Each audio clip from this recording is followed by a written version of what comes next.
MS Now Justice and Intelligence reporter Ken Dilanian joins us.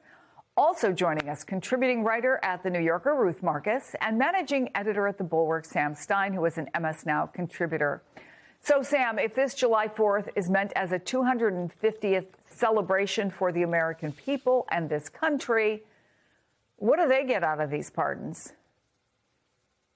I don't know. This one was a confusing one, to be honest. I didn't know that there was some historical analogy to the kings of old time doing Jubilee.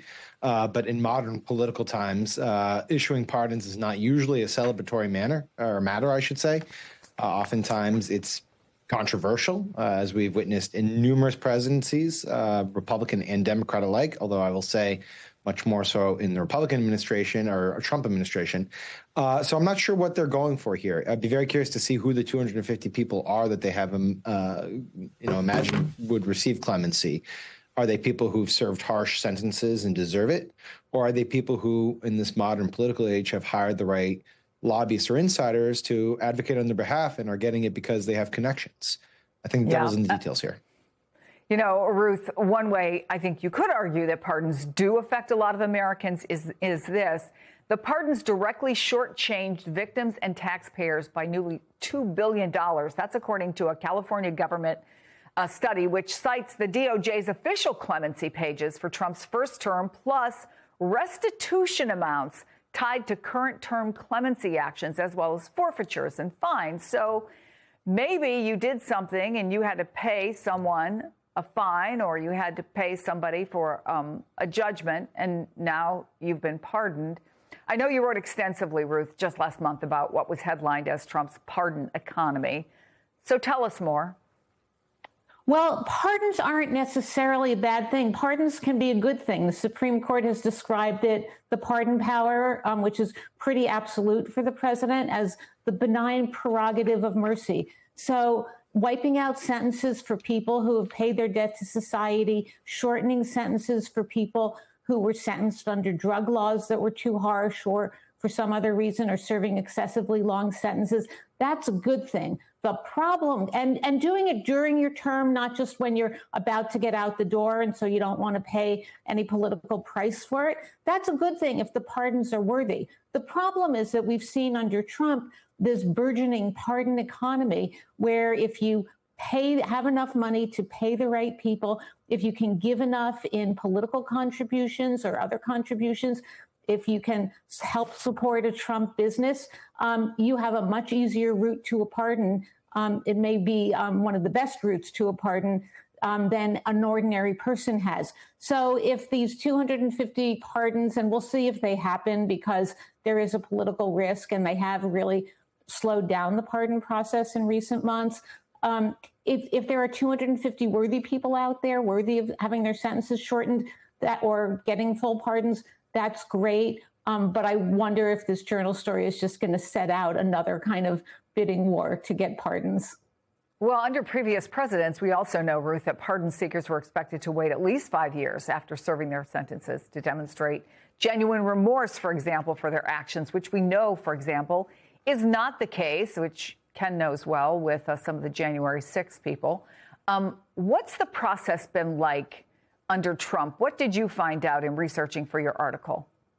Well, the process is if you can play golf with Trump, if you can see him at $1 million a head fundraiser at Mar-a-Lago, if you can pull him aside at a White House event and talk to him about your client, that is the best way to get a pardon. That does not mean the pardons are coming to the correct people or the ones that he's issuing the pardons that are the most justifiable.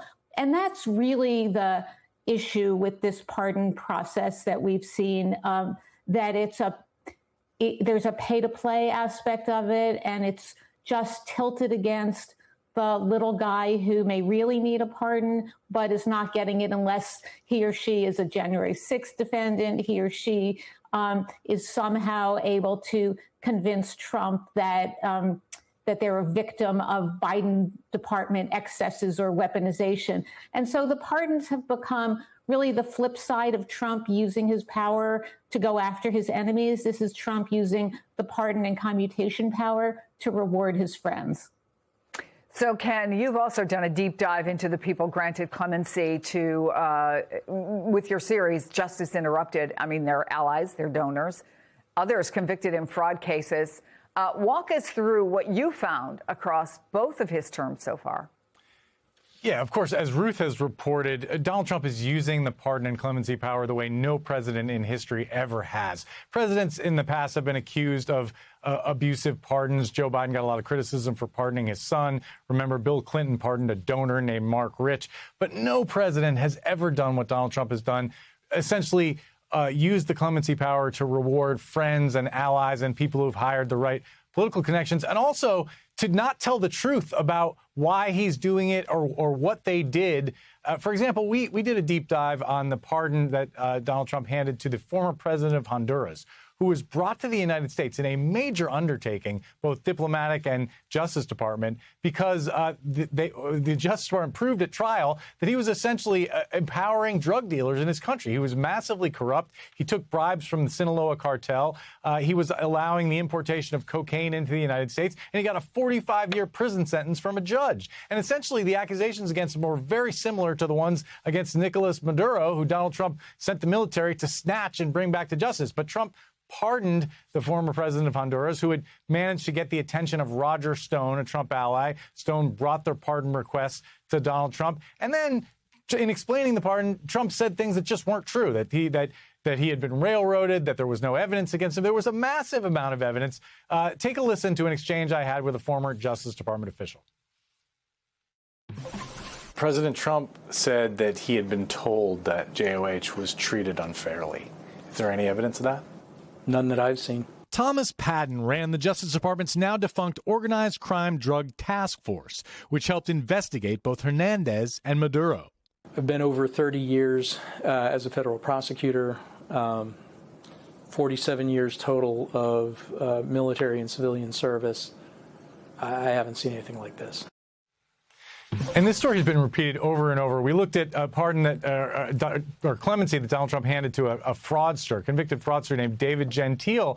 And Trump and his White House allies said that he had been the victim of a Biden injustice. But what was so ironic is his business partner, who was convicted of the same charges, did not get clemency and remains in prison to this day. And no one can really explain why Gentile got the relief that he did. And we're seeing that over and over again in these cases, Chris.